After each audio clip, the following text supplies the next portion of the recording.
So greetings. For those watching later online, welcome. Welcome to Unity of Tempe. And here we are already at the third week of Advent. Isn't it amazing how long summer takes to go? And Advent goes like that. I guess it's only 4 weeks, but still. Then Advent, well, it invites us to prepare room not just for a holy birth, but for the birth of love in us now. And of course, that is our theme for today. Love, as we continue this series, Divine Detours, exploring It's a Wonderful Life from a metaphysical perspective.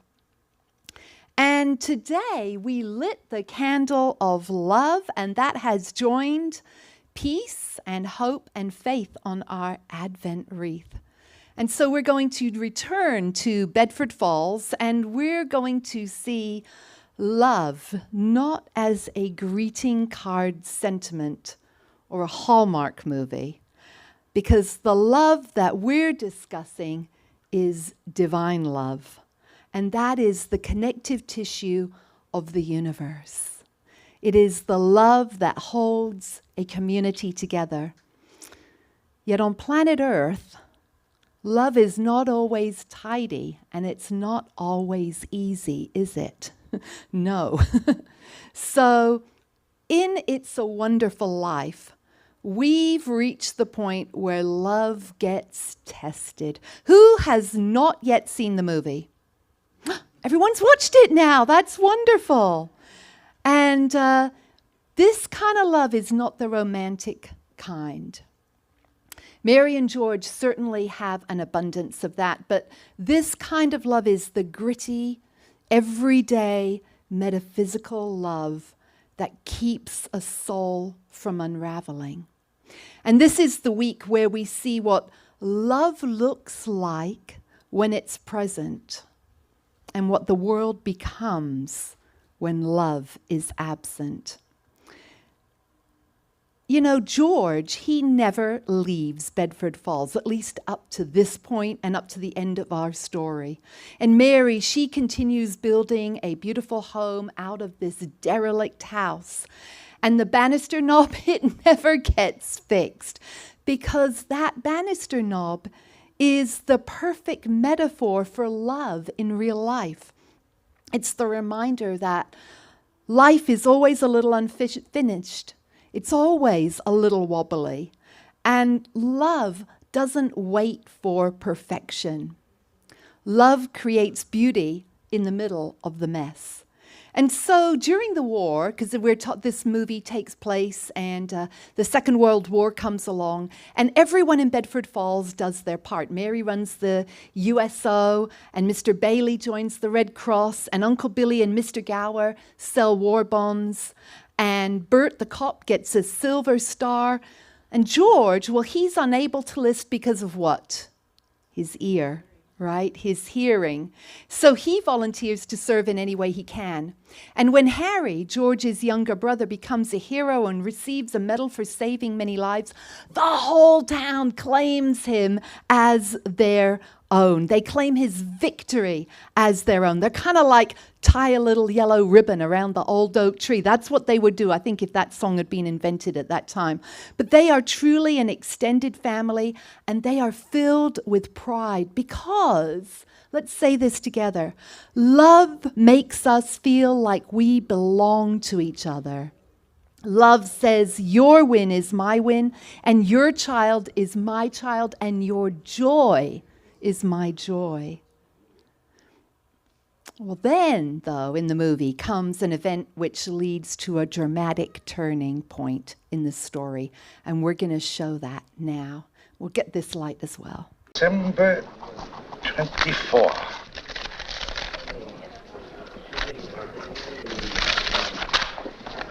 $8,000. Merry Christmas. Well, good morning, Mr. Potter. What's the news? Oh, well, Harry Bailey wins congressional medal. That wouldn't be one of the Bailey boys. You just can't keep those Baileys down. Now, can you, Mr. Potter? How does Slacker George feel about that? Very jealous, very jealous. He only lost 3 buttons off his vest. Of course, Slacker George would have gotten 2 of these medals if he had gone. Bad ear. Yes. After all, Potter, some people like George had to stay at home. Not every heel was in Germany and Japan.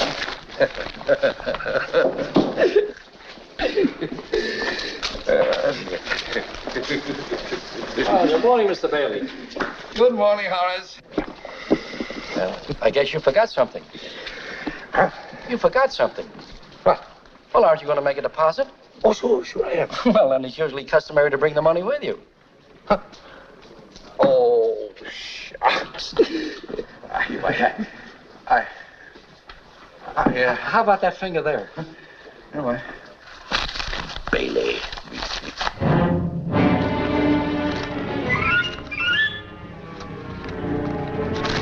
Take me back there. Hurry up. Come on, look sharp.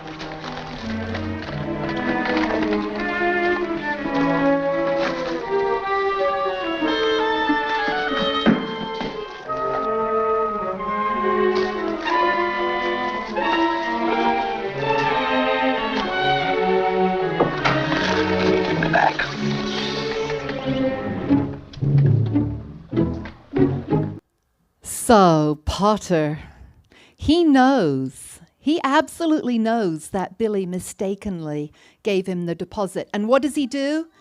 He keeps the money because Potter is the embodiment of a world without love, where people are tools and they're not souls. And so George and Billy, what do? They go and search everywhere. And George, well, he snaps. He loses his temper. He becomes the version of himself that he never wanted to be. And here's the truth. Let's say this together. When love is strained, let's say it together. When love is strained, the fear-filled parts of us come to the surface. Who's ever snapped in their life?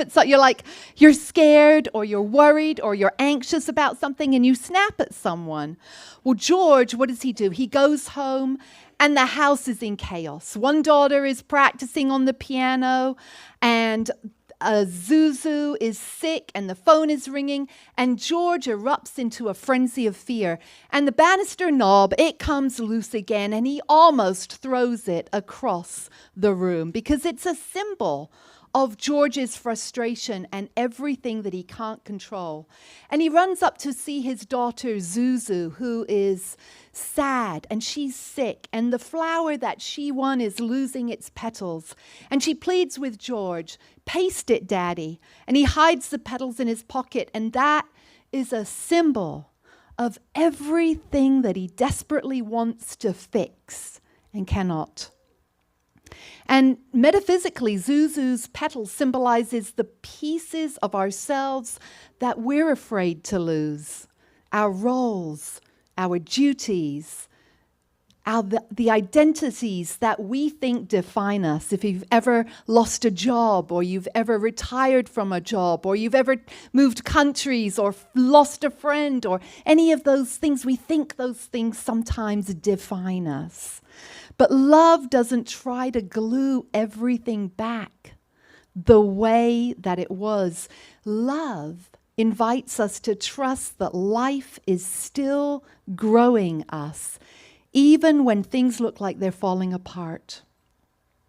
And moments later, George erupts on the phone with Zuzu's teacher, and he completely loses it with the teacher's husband.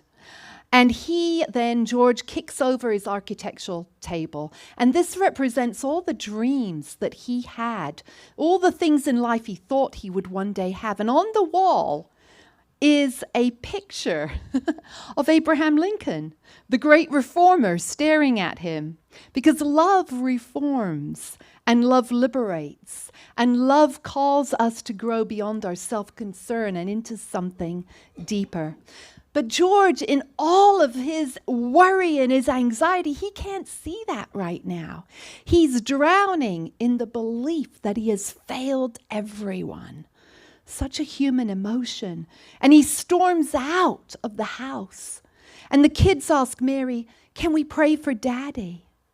And that is such an important line because, let's say this together, love prays even when it doesn't know what to pray for. Love holds the high watch when someone else cannot. And so George, in his desperation, who does he go to for help? To Potter. Let's see what happens there. I'm in trouble, Mr. Potter. I need help. Through some sort of an accident, my company shortened their accounts. The bank examiner got there today. I've got to raise $8,000 immediately. Oh, that's what the reporters wanted to talk to you about. The reporters? Yes, they called me up from your building and loan. Oh, there's a man over there from the DA's office, too, who's looking for you. Please help me, Mr. Potter. Help me, won't you, please? Can't you see what it means to my family? I'll pay any sort of a bonus on the loan, any interest. If you still want the building and loan, George, could it possibly be there's a slight discrepancy in the books? No, sir, there's nothing wrong with the books. I've just misplaced $8,000. I can't find it anywhere. You misplaced $8,000? Yes, sir. Have you notified the police? No, sir, I didn't want the publicity. Harry's homecoming tomorrow. You're going to believe that one. What have you been doing, George? Playing the market with the company's money? No, sir, I haven't. What is it, a woman, then? You know, it's all over town that you've been giving money to Violet Bick. What? Not that it makes any difference to me, but why do you come to me? Why don't you go to Sam Wainwright and ask him for the money? I can't get a hold of him. He's in Europe. What about all your other friends? Well, they don't have that kind of money, Mr. Potter. You know that. You're the only one in town that can help me. I've suddenly become quite important. Well, what kind of security would I have, George? You got any stocks? No, sir. Bonds? Real estate? Collateral of any kind? I have some life insurance. $15,000 policy. Yes, how much is your equity in it? $500. $500. And you asked me to lend you $8,000. Look at you. You used to be so cocky. You were going to go out and conquer the world. You once called me a warped, frustrated old man. What are you but a warped, frustrated young man? Miserable little clerk crawling in here on your hands and knees and begging for help. No securities, no stocks, no bonds, nothing but a miserable little $500 equity in a life insurance policy. You're worth more dead than alive. Why don't you go to the riffraff you love so much and ask them to let you have $8,000? You know why? Because they'd run you out of town on a rail. But I tell you what I'm going to do for you, George. Since the state examiner is still here, as a stockholder of the building and loan, I'm going to swear out a warrant for your arrest. Misappropriation of funds, manipulation, malfeasance. All right, George. So as we said, Potter represents this world without love, and he's just twisting the knife. He's just really getting into this manipulation and power without compassion, and he's success without humanity. But in conflict, what does George do? He takes responsibility for something he hasn't even done. He claims that he lost the money, even though he knows that it was Uncle Billy who lost it. And George stumbles then to Martini's bar and he prays for guidance, and he gets into a fight and he gets a bloody lip and he crashes his car and he ends up on a bridge and he cannot see any way forward because he just thinks, I have let every single person down.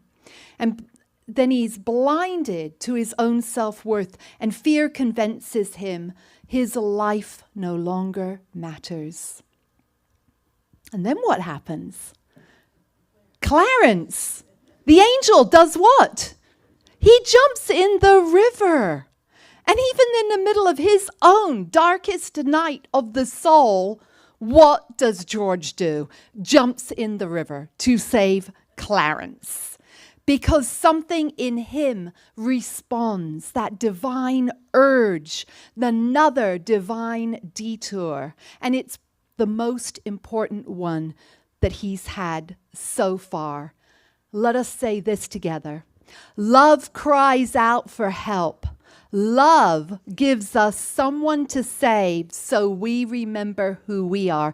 We get out of our own gloom and misery and everything by being there and helping another. And so here's a cute clip of Clarence in the toll house. That's why I jumped in. I knew if I were drowning, you'd try to save me. You see, you did. And that's how I saved you. Very funny. Your lip's bleeding, George. Yeah. I got a bust in the jaw in answer to a prayer a little bit ago. Oh, no, George. I'm the answer to your prayer. That's why I was sent down here. How'd you know my name? Oh, I know all about you. I've watched you grow up from a little boy. What are you, a mind reader or something? Well, who are you then? Clarence Oddbody, AS2. Oddbody. AS2. What's that AS2? Angel, second class.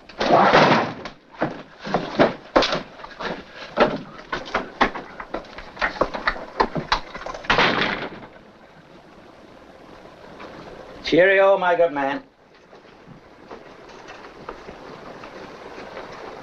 Oh, brother. Gee whiz. I wonder what martini put in those drinks. Hey, what's with you? What'd you say just a minute ago? Why'd you want to save me? That's what I was sent down for. I'm your guardian angel. So Clarence says, I'm the answer to your prayer. And this is a spiritual reminder for us that our prayers aren't always answered in the way that we expect them to be, right? They can be answered in very different ways. George wanted a miracle that solved everything instantly, but Spirit often gives us not what we need at that exact moment, what we think we need, I should say, but what we need in a different way. And it might not be what we pictured. And Clarence's help doesn't look like the answer, but ultimately, it's going to help George to see the truth on his own. And then there's that moment when George asks about Clarence's wings and finds out that he hasn't earned them yet. And he says those words, Clarence, he's so smart. He says, you'll help me, won't you? Because he knows, he's been following George, and he knows that he will not be able to resist. And of course, George says, sure, how? And the answer is so simple, by letting me help you. Sometimes we're much more comfortable being the helper than being the one receiving help. But spiritually, receiving help is as important as giving help. And it keeps us connected. And Clarence can only do what he came to do if George lets him in. And sometimes that answer to our prayer begins with allowing someone else to walk with us, even when we'd rather handle everything on our own. Where am I? I'd rather handle everything on my own, people. A few of us, right? George's desperation continues, and he says the words that many of us have whispered in our very darkest moments. It would have been better if I'd never been born. And Clarence proceeds to show him the world without him. Pottersville, it's a town stripped of love, a town where no one knows George because no one has been touched by George. No one knows of him. And Zuzu's petals are gone in his world because love has not been present to catch them. Gower is a broken down drunk. Violet is lost. And George's mom is hardened and runs a boarding house, and Uncle Billy is in an asylum. And there's much, much more.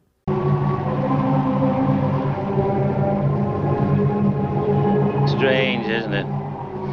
Each man's life touches so many other lives. And when he isn't around, he leaves an awful hole, doesn't he? I've heard of things like this. You got me in some kind of a spell or something. Well, I'm going to get out of it. I'll get out of it. And I know how, too. Now, the last man I talked to before all this stuff started happening to me was Martini. You know where he lives? Well, sure I know where he lives. He lives in Bailey Park.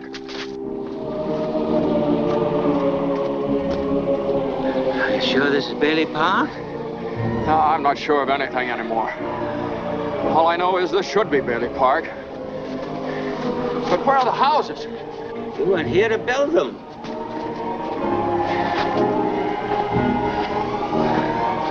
Your brother, Harry Bailey, broke through the ice and was drowned at the age of 9. That's a lie. Harry Bailey went to war. He got the Congressional Medal of Honor. He saved the lives of every man on that transport. Every man on that transport died. Harry wasn't there to save them because you weren't there to save Harry.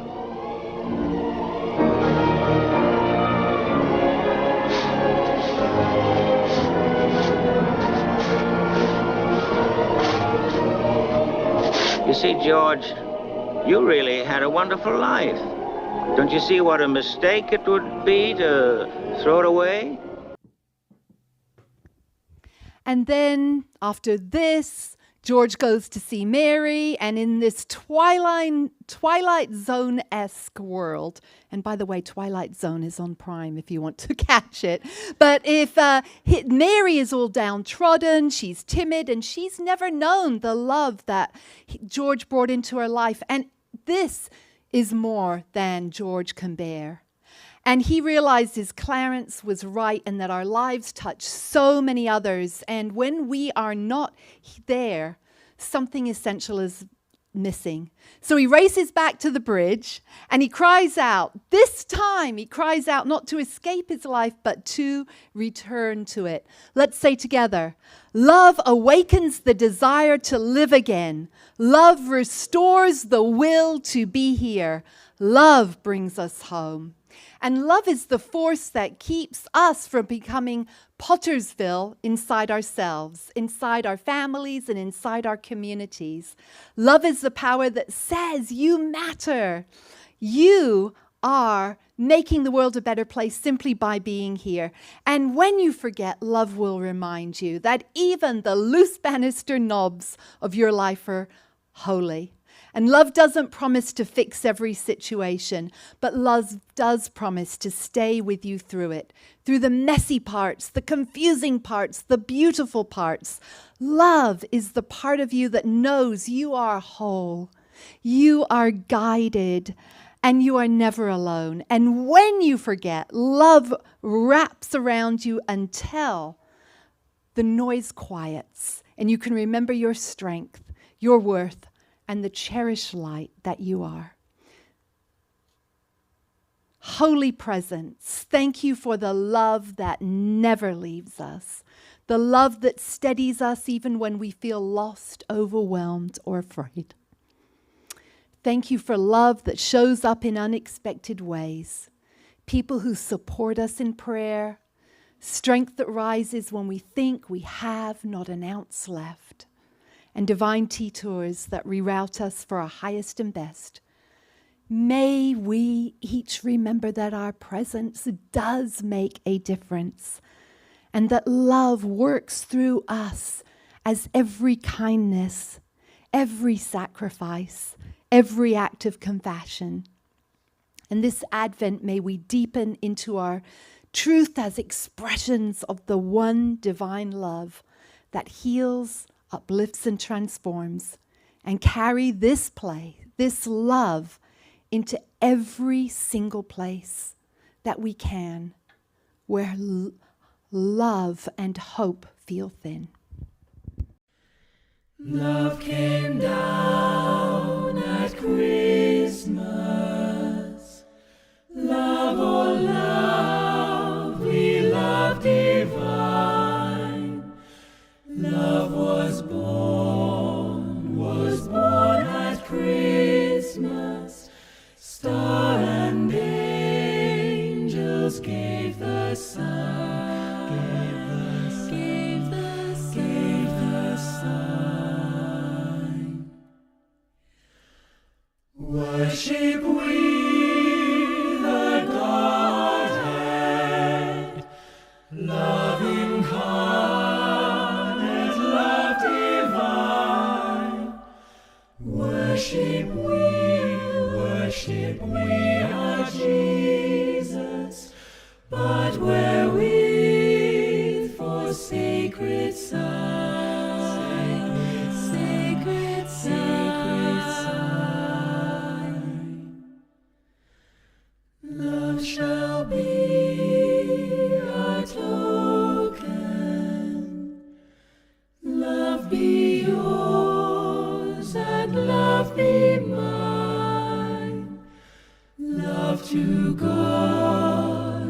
to God and all men, love for plea and gift and sign,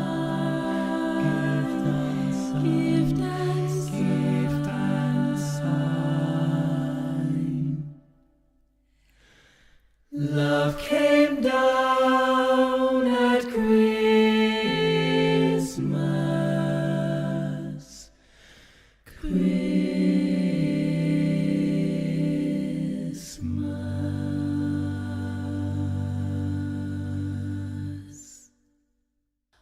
The words to that hymn, song, are actually by Christina Rossetti, who is the sister of the pre-Raphaelite painter Dante Gabriel Rossetti. And I think it's just a beautiful song. And so let us say together, I am a beloved child of God, here to be an ambassador of good. Now I'm going to put our donation slide up, but we're actually going to be doing our donation just a tad later today. So this is for those of you watching online.